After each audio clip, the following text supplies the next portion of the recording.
नमस्कार दोस्तों, मैं मूलचंद प्रजापत आपका हमारे YouTube चैनल मिशन उत्कर्ष पे हार्दिक स्वागत, हार्दिक अभिनंदन करता हूं। सबसे पहले तो मैं आपको बताना चाहूँगा कि अगर आप हमारे YouTube चैनल पर नए हैं तो प्लीज़ हमारे YouTube चैनल को सब्सक्राइब कर लीजिएगा और बगल में बेल आइकन का जो घंटा है उसको प्रेस कर लीजिएगा। और अगर आपको हमारा वीडियो पसंद आए तो ज़्यादा से ज़्यादा लाइक कीजिएगा, शेयर कीजिएगा।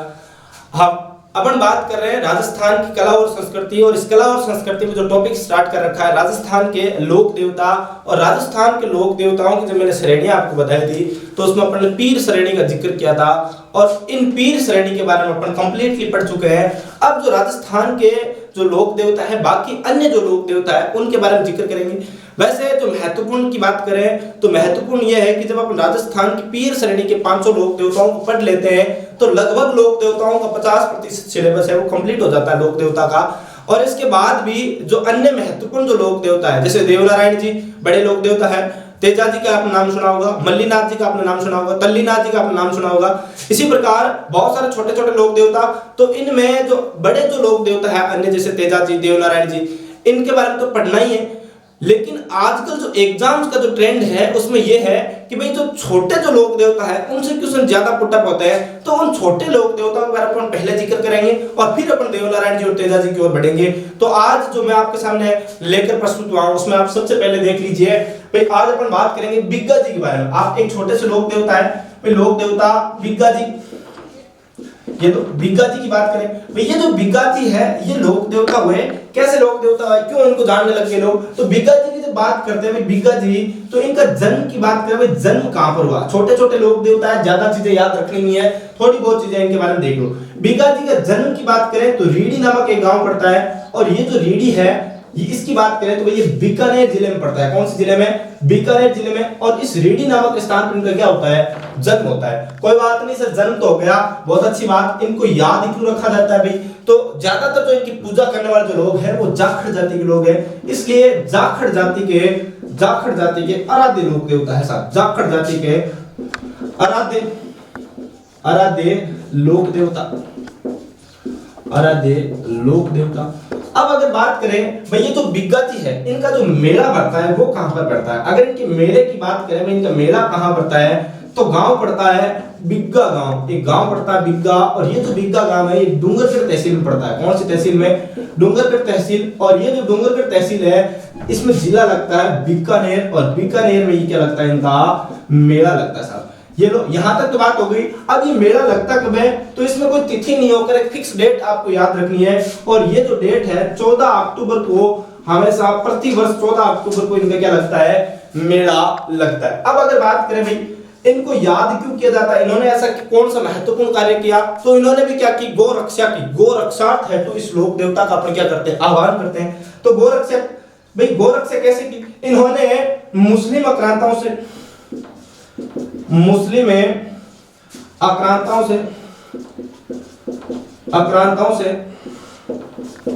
गायों की रक्षा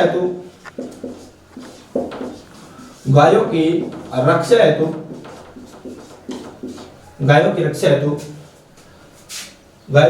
विक्रम संवत 1398 में राटेली जहेड़ा युद्ध में वीर गति को प्राप्त हुई। क्या हुआ?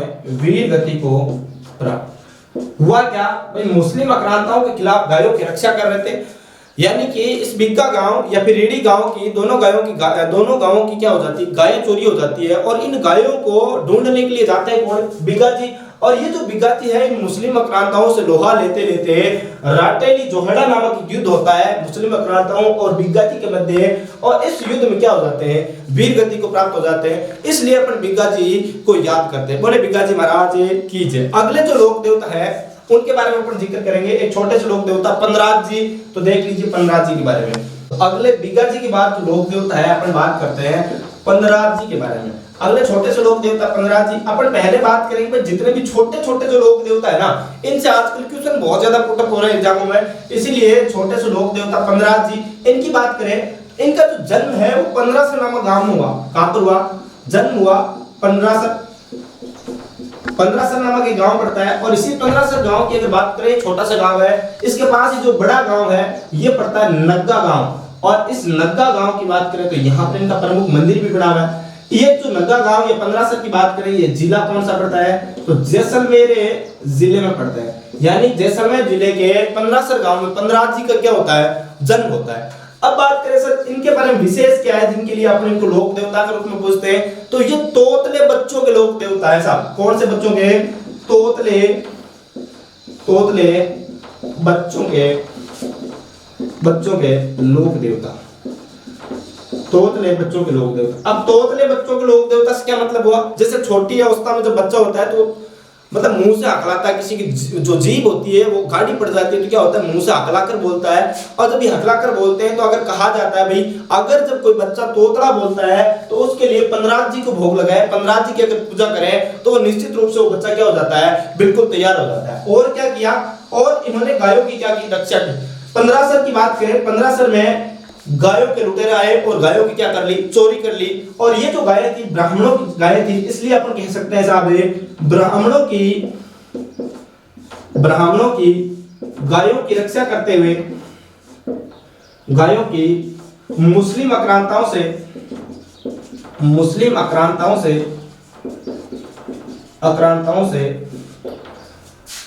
रक्षा करते हुए कोटड़ा नामक गांव में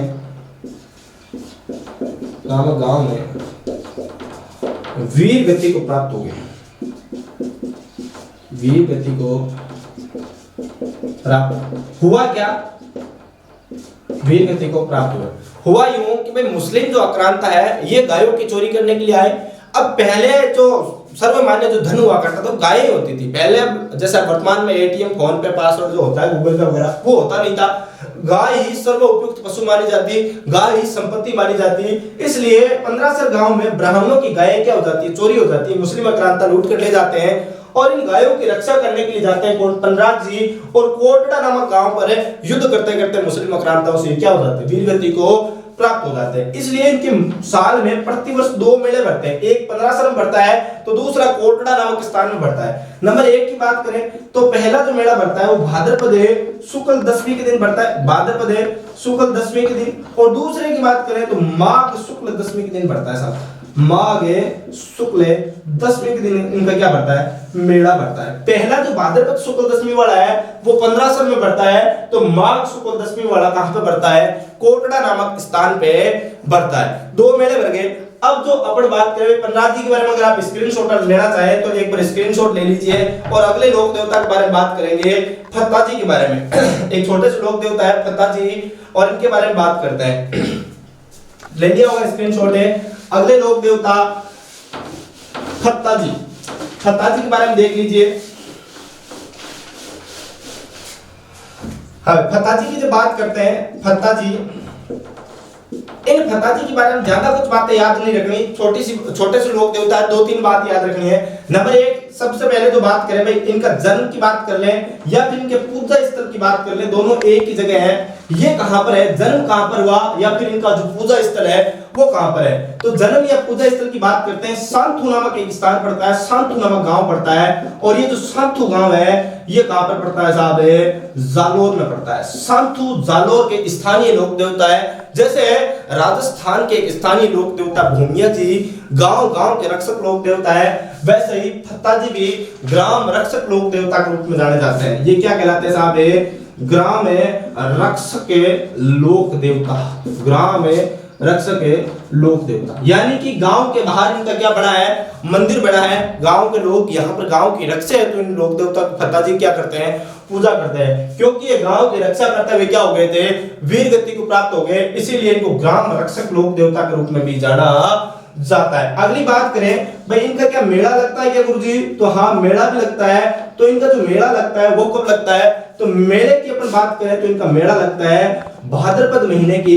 शुक्ल पक्ष की 9वीं के दिन क्या लगता है, शुक्ल पक्ष की 9वीं के दिन का क्या लगता है साहब, मेला लगता है। तो इसी के साथ फत्ता जी आपके हो जाते हैं क्या, कंप्लीट है। अगले लोक देवता के बारे में बात करेंगे तो सबसे पहले स्क्रीनशॉट ले लीजिए और बने रहिए हमारे साथ। हाँ, तो अपन ने पन्नाथ जी की बात कर ली, फत्ता जी की बात कर ली, बिरगा जी की बात कर ली। अब एक तो छोटे छोटे और जो लोक देवता उनके बारे में बात कर लेते हैं। एक लोक देवता आप नाम सुना होगा, हर किसी ने नाम सुना होगा, भूमिया जी। हमें भूमिया जी की बात कर ले। ये जो भूमिया जी है, ये भूमि रक्षक लोक देवता के रूप में जाने जाते हैं। भूमि के रक्षक होने की वजह से इनको भूमिया जी कहा जाता है। अब ये भूमिया जी की बात करें, ये तो प्रत्येक स्थान विशेष के अलग अलग भूमिया जी होते हैं साहब। अरे पितर भूमिया जानते हो ना, गांव में कोई बुजुर्ग आदमी मर जाता है या फिर कोई कच्ची अवस्था में मर जाता है और वो किसी के मुख बोलने लग जाता है, तो उसको अपन क्या कहते हैं, भाई ये तो भूमिया है। उसी प्रकार अलग अलग क्षेत्रों के अलग अलग भूमिया क्या हुए, प्रसिद्ध हुए। तो भूमिया जी के बारे में सबसे पहले जो बात याद रखनी है वो ये है कि ये भूमि रक्षक लोक देवता के रूप में पूजे जाते हैं। हाँ भाई, किस लिए पूजे जाते हैं? भूमि रक्षक लोक देवता के रूप में पूजे जाते हैं। लोक देवता के रूप में, लोक देवता के रूप में, पूजनीय के रूप में पूजे जाते हैं, पूजे जाते हैं। ये तो हो गई महत्वपूर्ण बात। अब अगर बात करें भाई क्या इनकी मूर्ति होती है क्या, तो इनकी मूर्ति के स्वरूप या प्रतीक स्वरूप कह सकते हैं, तोरण बना होता है। क्या होती है? मूर्ति के रूप में इनका क्या लगा होता है? तोरण लगा होता है। अब तोरण की बात करेंगे तो कुछ लोग ऐसे कहेंगे सर तोरण तो मामादेव का होता है, मामादेव का होता है। तो मामादेव का भी होता है, इनका भी, भूमिया जी का भी मूर्ति स्वरूप क्या लगा होता है? तोरण लगा होता है। और बात करें भाई, ये अपन बात कर ली भाई भूमि रक्षक लोक देवता है भूमिया जी, अलग अलग क्षेत्र विशेष के अलग अलग भूमिया क्या हुए हैं, प्रसिद्ध हुए हैं। तो अगर बात करें भाई भूमि रक्षक जब लोक देवता की अपन ने बात कर ली, तो आप यहां पर लिख सकते हो भाई भूमि रक्षक लोक देवी, यानी कि भूमि रक्षक है लोक देवी की बात करें भाई, वो लोक देवी कौन सी है जिसको भी अपन भूमि रक्षक के रूप में याद करते हैं, तो साथ में लिख लो, तो उनका नाम है दुर्गा माता। यानी कि दुर्गा माता को अपन किस लिए याद करते हैं? क्योंकि ये जो दुर्गा माता होती है ये भी भूमिया जी की तरह क्या है, भूमि रक्षक है, लोक देवी के रूप में पूजनीय है। अब बात करें भाई महत्वपूर्ण भूमिया कौन कौन से हैं, तो आप लिख सकते हो एक भूमिया हुआ है नाहर सिंह भूमिया, नाहर सिंह भूमिया। ये जो नाहर सिंह भूमिया है ये कहां के लिए, कौन से स्थान के भूमिया है, तो ये जयपुर के स्थान विशेष ये भूमिया है। अगर और बात करें भाई एक भूमिया और आप लिख लेना, सूरजमल भूमिया, सूरजमल है भूमिया। अगर सूरजमल भूमिया की जब अपन बात करते हैं भाई ये कौन से स्थान विशेष की भूमिया है, तो ये दौसा के स्थान विशेष क्या है, भूमिया है। और भी बात करें एक भूमिया और नाम आप याद रख लेना, हरदीन भूमिया। हाँ भाई हरदीन है भूमिया। और इन हरदीन भूमिया की जब अपन बात करते हैं तो ये हरदीन भूमिया नागौर के क्या रहे, प्रसिद्ध क्या रहे, भूमिया रहे। ये चीजें तो हो गई अपन विशेष भूमियाओं के बारे में। जब अपन बात करते हैं तो प्रमुख प्रमुख भूमियाओं की अपन बात कर ली। आप इस चीज का है जैसा स्क्रीनशॉट ले लीजिएगा। हाँ भाई, और भी इसमें लिखना चाहो भाई एक और भूमिया आप लिखना चाहो तो लिख लेना लकड़ा भूमिया। कौन से भूमिया? लकड़ा भूमिया। यानी लकड़ा भूमिया भी बहुत प्रसिद्ध भूमिया जी है। और ये कहां के प्रसिद्ध भूमिया है, कौन से स्थान विशेष के हैं, तो ये जैसलमेर के स्थान विशेष क्या रहे, भूमिया रहे। इसके बाद भी प्रत्येक गांव में प्रत्येक स्थान विशेष के क्या अलग अलग भूमिया जी है। तो आपको अपने अपने गांव के भूमिया जी के बारे में पता तो होगा ही, तो स्थान विशेष की भूमिया के बारे में आप जानते होंगे। अगले लोक देवता के बारे में अपन पढ़ेंगे मामदेव के बारे में, मामदेव या मामादेव के बारे में पढ़ेंगे। तो बने रहिए हमारे साथ लगातार।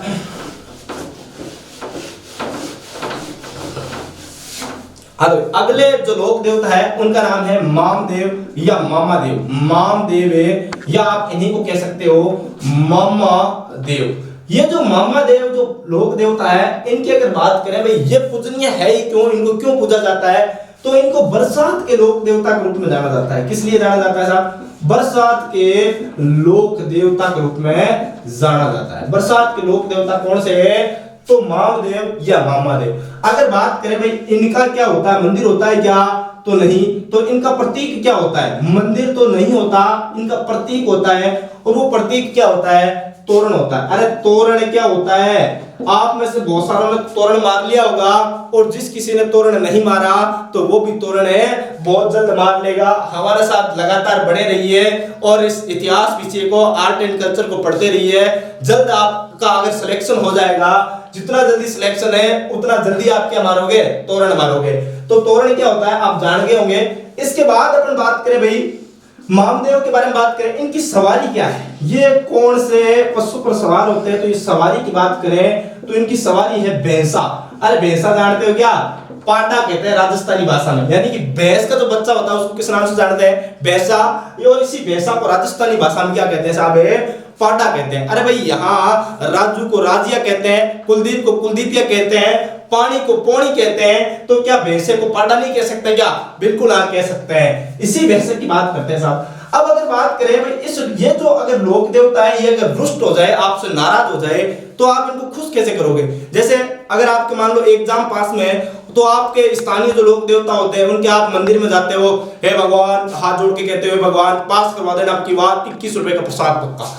तो क्या मामा देव को बरसात कराने के लिए अपन ऐसे ही खुश कर लेते हैं क्या? हे मामा देव हमारे गांव में अच्छी बरसात कर देना, अब की बार 21 रुपए का प्रसाद पक्का। तो ऐसे करने से ये लोक देवता क्या नहीं होते? खुश नहीं होते, प्रसादी से खुश नहीं होते। इनको खुश करने के लिए क्या करना पड़ता है? तो बहुत बड़ा काम करना पड़ता है। खुश करने के लिए भैंसे की बलि दी जाती है। भैंसे की बलि दी जाती है साहब, भैंसे की बलि दी जाती है। यानी कि मामा देव को अगर खुश करना है तो इनके लिए किसकी बलि देनी पड़ेगी? एक भैंसे की, एक पाडे की क्या देनी पड़ती है? इनके मंदिर में, इनके जो गांव के बाहर इनका जो तोरण लगा होता है वहां पर क्या देनी पड़ती है? बलि देनी पड़ती है। और तो और ठीक है, इनका कोई स्थान विशेष मंदिर होता नहीं, लेकिन फिर भी वर्तमान में एक स्थान पर इनका एक बहुत बड़ा भव्य मंदिर बना दिया गया है। उस मंदिर की बात करें भाई, इनका जो प्रमुख एक जगह मंदिर बनाया गया है, वो मंदिर कहां पर है? तो यह मंदिर है सियोलदड़ा नामक स्थान में। कहां पर है? सियोलदड़ा नामक स्थान पड़ता है। और ये जो सियोलदड़ा जो गांव पड़ता है, ये सीकर जिले में पड़ता है। कौन से जिले में पड़ता है? सीकर में। यानी कि सियोलदड़ा सीकर में इनका क्या बना हुआ है? कि भव्य यानी कि प्रमुख मंदिर बना हुआ है। तो आज के लिए इतना ही काफी है। बाकी लोक देवताओं के ऊपर अपन चर्चा करेंगे, देव नारायण जी को और तेजा जी को लेकर कल अपने अगले एपिसोड में बात करेंगे। तो बने रहिए हमारे साथ लगातार। और हमारे YouTube चैनल मिशन उत्कर्ष को आप जल्द से जल्द क्या कर लीजिए, प्लीज सब्सक्राइब कर लीजिए। अगर आप हमारे YouTube चैनल पर नए हैं तो प्लीज पहले आप हमारे YouTube चैनल को सब्सक्राइब कर लीजिए और ज्यादा से ज्यादा शेयर कीजिए। और आपको हमारा ये जो एपिसोड अगर आपको पसंद आए तो प्लीज लाइक कीजिएगा, कमेंट कीजिएगा और शेयर कीजिएगा। धन्यवाद दोस्तों।